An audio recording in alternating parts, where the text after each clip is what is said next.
దేవుని మాట అనే కార్యక్రమానికి ప్రతి ఒక్కరిని ప్రేమపూర్వకంగా ఆహ్వానిస్తూ ఉన్నానండి. దేవుని పట్ల ప్రతి ఒక్కరికి వందనాలు.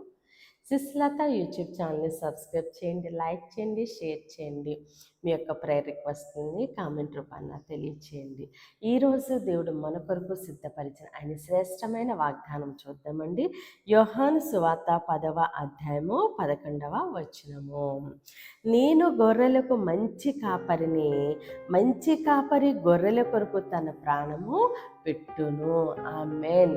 దేవుడి రోజు మనతో మాట్లాడుచున్న మంచి మాట, మంచి కాపరి గొర్రెల కొరకు తన ప్రాణము పెట్టును. ఆమేన్. నాకంటూ ఎవ్వరూ లేరు అని కృంగిపోతున్న నీతో దేవుడు మాట్లాడుతున్నారు. అమ్మా, నేను నీకు మంచి కాపరిగా ఉండి నేను నీ కొరకు ప్రాణం పెట్టిన దేవుడును అని దేవుడు సెలవిస్తూ ఉన్నారు.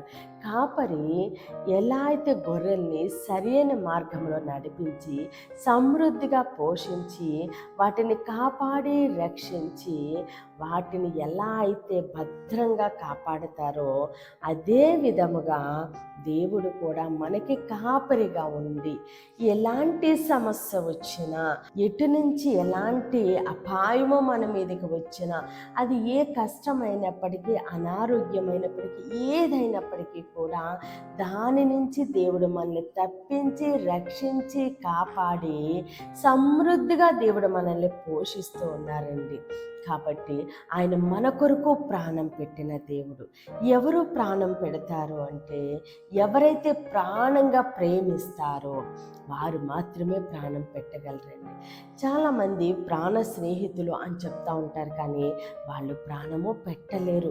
ప్రాణం పెట్టేంతగా ప్రేమిస్తారు తప్ప తల్లిదండ్రులు బిడ్డలు కానీ, బిడ్డల తల్లిదండ్రులు కానీ, ఎవరైనప్పటికీ కానీ ప్రాణం పెట్టేంతగా ప్రేమిస్తారు, కానీ ప్రాణం ఎవ్వరూ పెట్టలేరండి. కానీ మన దేవుడు మన కొరకు కాపరిగా ఉండి మన కొరకు ప్రాణం పెట్టిన దేవుడు. ఎందుకంటే మన ప్రతి పాపం నుంచి, శాపం నుంచి మనకి విడుదల ఇవ్వడానికి, మనల్ని దీవించి ఆశీర్వదించి సమృద్ధిగా పోషించడానికి ఆయన మన కొరకు ప్రాణం పెట్టిన దేవుడు. మనల్ని ప్రాణంగా ప్రేమిస్తున్న దేవుడు. నీవేనా కాపరివయ్యా అని మనము దేవుని మనస్ఫూర్తిగా మనము సేవించినప్పుడు దేవుడు మనకి కాపరిగా ఉండి మనల్ని అనుక్షణము కాచి దాచి కాపాడుతుండగా సమస్త ఘనత మహిమ ప్రభావాలు మనము దేవునికి చెల్లిందామండి. ఈ కొద్ది మాటలు దేవుడు మన వినికిలో దీవించి ఆశీర్వదించునుగాక. ఆమేన్.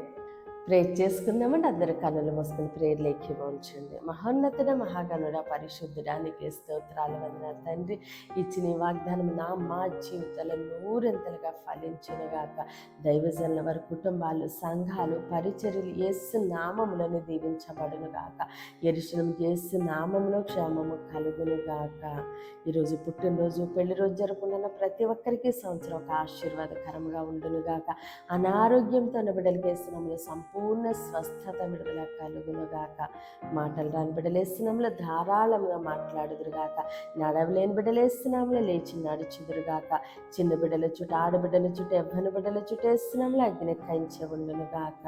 ప్రతి బిడ్డ రాకపోకలను దేవుడు తోడుగా ఉండి క్షేమైన ప్రయాణం అనుగ్రహించునుగాక. దేవుని మాట అనే పరిచర్యలో పాలి భాగస్తులే భారీ ప్రార్థన చేయుచున్న ప్రతి ఒక్కరిని దేవుడు బహుగా దీవించి ఆశీర్వదించునుగాక. ఆమేన్, ఆమేన్, ఆమేన్. దేవుడు మిమ్మల్ని, మీ కుటుంబాన్ని దీవించి ఆశీర్వదించునుగాక.